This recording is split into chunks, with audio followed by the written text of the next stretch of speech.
my god, Katie. Yeah, Jessica? They're making a new Mean Girls movie. Oh my god! Oh my god! Oh my god! When does it come out to theaters? It's not coming out to theaters. It's going straight to TV. Oh my god, I'm so excited! That's the reaction I thought you were gonna have. The movie's called Mean Girls 2 and not Rejected Disney Channel Original because Mean Girls 2 looks more appealing on the poster. In 2008, Mean Girls 2 was officially greenlit. Shot during the summer of 2010, and apparently had nothing to do with the first Mean Girls and wants nothing to do with it as its own original film. Which is a fucking lie. Both movies take place in the exact same school and follow the exact same plot, even though these are two different buildings. The only thing connecting this movie to the first Mean Girls is the fact that they hired the same principal, so the audience can't call it out for false advertising. Wait a minute, the DVD cover says Mean Girls 2, but I don't see Lindsay Lohan. What the fuck? No, look, it's the same principal and the same school. It's all the same world. Oh, it's the same principal in the same school. It's the same. Oh my god, it's the same. It's the Oh, same. it's It's all the same. It's all the same. It's the same. Holy fuck, I'm gonna come. They dangled a check in front of this man's face, and now we have an official sequel that's worse in every single way. Minus, this movie only had a budget of $18 million. Granted, it's a theatrical level budget, but it's a made-for-TV movie. Plus, they probably didn't have as much money as the first Mean Girls. So shut the fuck up. You nitpicker. Kill yourself. Okay, fine. How much did the first movie cost? $17 million. This isn't even a joke. While writing this, I 100% believe that the reason the first Mean Girls looked better than the second one is because Mean Girls 1 had more money. Mean Girls 2 had $1 million more than the first movie, was produced 7 years later than the first one, yet somehow managed to look even shittier. Let's compare Mean Girls 2 with other movies that came out the same year.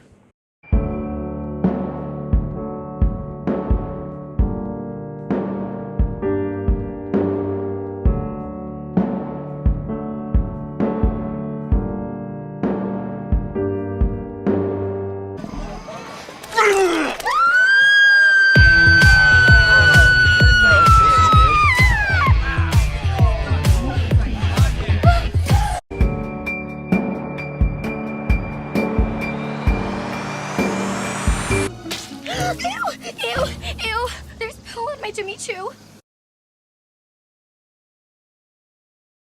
Mean Girls 2. The reason I'm going through all this is to show you that money was not a factor. Hell, even commercials look better than this. Its sole existence is to leech off of something more popular to make money. You fell head over heels for the first Mean Girls. Mean Girls 2. Own it on DVD February 2011.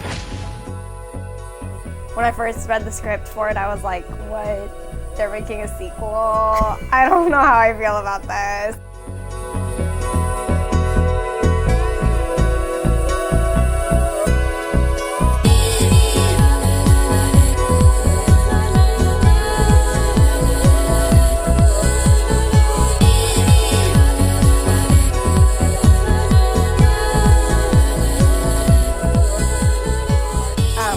And then I found out like who else was in the cast, Jennifer Stone. Love her. And so then I got excited about it. And This is just a message for actors out there. Having other bigger names on a project doesn't make the project good. The only reason she signed on to this project is a bunch of other Disney Channel stars were in it. And then she goes, oh, they're in it? Okay, I guess I'll sign on to this piece of shit. It was my first day at North Shore High, the last stop before Carnegie Mellon University. Okay. Given the fact that no one in this project gives a shit, you can tell she wasn't told to say the line like that. She just kind of improvised her direction in that scene. Which is fine, actors should be allowed to, take risks, try new things with their lines and dialogue, their voice. But the director never stopped her. The director never said, oh, that sounds like fucking garbage. Let's try that again differently. They moved on to the next scene. And you're Joe, right? That's me. So Joe, since you're new here, I thought we'd help you out. Let you know who to hang out with. I'll have to pass.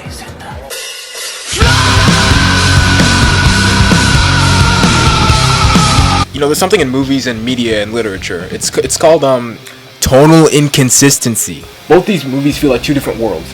They have the same principle, and yes, it takes place in the same school, so yes, it is the same universe as the 2004 Mean Girls. They went out of their way to call it Mean Girls 2. If it's not a sequel, why call it Mean Girls 2? Just give it one of those shitty subtitles that other retarded sequels have, like Bring It On. They don't call it Bring It On 3, they call it Bring It On, All or Nothing.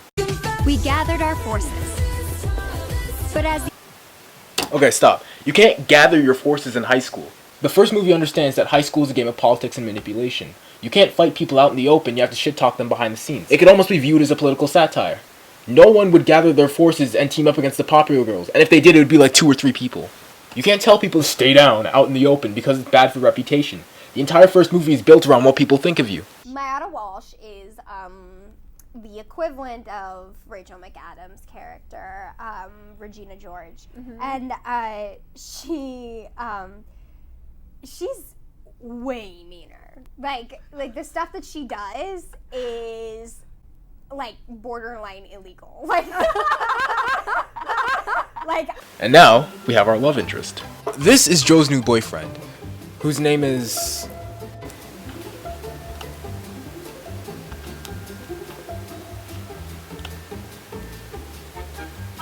Oh, Tyler. Tyler, yeah. Really a memorable character. So Joe starts dating Tyler, and instead of, showing them building a relationship over time, through good scenes, clever dialogue, and some chemistry, they decide to show us a slideshow of them hanging out. This is the assembly line mode of filmmaking I'm talking about with this movie. There's no time to develop characters or explore ideas. Shoot the scene, get it done, and then move on to the next scene. It's an assembly line. So Harper becomes friends with Joe, and Harper likes art. And Mandy hates her because she's richer and throws better parties. So why doesn't Harper have friends? Oh! Okay, I get it now. It's because the movie says so. She needs you. We need you. And we're willing to pay. What? Call it her bodyguard. Guardian angel. Fairy god sister. There must be something you want. Some dream I could help come true. A new car? Trip to Europe? College? College is my little gift to you. Wow. The main character is doing something immoral. Behind her friend's back. It's a secret. I hope this never comes back in the middle of the movie. Did my dad pay you to be friends with me? I wish I'd never even met you. Thing is, I've got something for Joe. It's the money, actually. Would you give it to her? A deal's a deal. It's not her fault Abby found out. She gave the money back to you? Of course. Was expecting it, really. Knew she loved Abby once she got to know her. Oh, but she returns the money because that's what good people do. She's gonna return the money no matter what. She's a good person, guys. She wouldn't keep the money and be selfish. Our characters don't have flaws.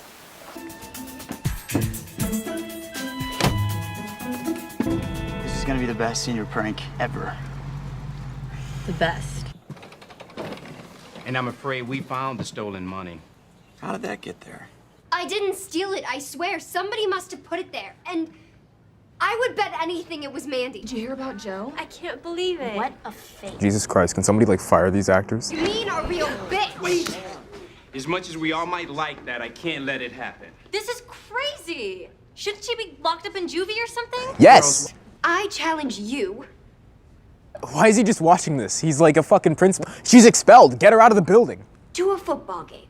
How does that help anything? Powder puff style. No way.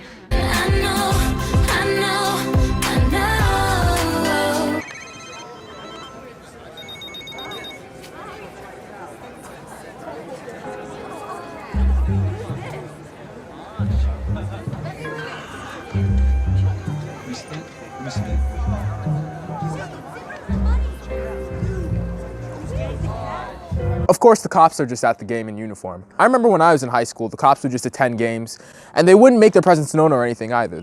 They'd actually just hide behind the bleachers and wait to arrest people. Do you know who I am? I am Mandy Weatherly. My mother will sue you.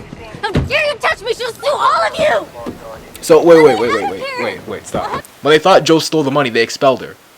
But when Mandy steals the money, they put her in fucking jail. What about when our main characters started to act like the people she was fighting against? Like Lohan in the first movie. With these Mean Girls, redemption is not an option. You are what you are from the start of the movie till the end credits. Plausible exaggeration is a film strategically building its world. So it's plausible in the world that's been established on screen and the events in the film that led up to it, but slightly exaggerated given the scale of the outcome, i.e. a massive school brawl that's caused by rumors and secrets. It's exaggerated, sure, but it makes sense, and it was slowly and methodically set up that way over time. Everything in the script is tightly established and intentionally crafted to be the way it's presented. Like little gags like the bus are set up before the opening credits. Exaggerated plausibility. Exaggerated plausibility is the exact opposite. The events in the movie didn't lead up to it, nor does it fit within the movie's theme. Whatever happens, happens because it's convenient to the plot. Katie is from Africa, so she makes comparisons between teenagers and animals as they hang out in packs. Teenagers are animals and high school is the wild, so when the books are released, it amounts to a high school fight. Wildlife isn't just a gimmick, it plays into the film's narrative and conflict. Now, let's look at the sequel. Jo's dad is a car mechanic, and she has a general love and passion for cars. She makes comparisons between teenagers and their cars, as cars display their identity. Teenagers are cars, Jo confronts Maddie for framing her, equals football. After the cafeteria scene, cars are never referenced again. They only do it because the first movie did it. Tyler decided to go to Penn State, which by total coincidence was only a few hours away from my school. Hours? That's fucking long as shit. As for me, I managed to earn my Carnegie Mellon tuition with Sydney's help after all. You can survive almost anything. Even high school. But not everyone gets a happy ending, because unfortunately, Paramount Famous went bankrupt, coincidentally shutting down right after the release of this movie. I think we learned a very important lesson. If you want to make more money off an 8-year-old movie, just wait 2 years and then you can make it a 10th anniversary box set. You can do what The Dark Knight did. Add new special features, some new behind the scenes, a featurette, maybe a commentary track by Tina Fey, Lindsay Lohan and the original cast, something like that. You don't need to spend $18 million ripping off a movie you already own. Anyways, think about it.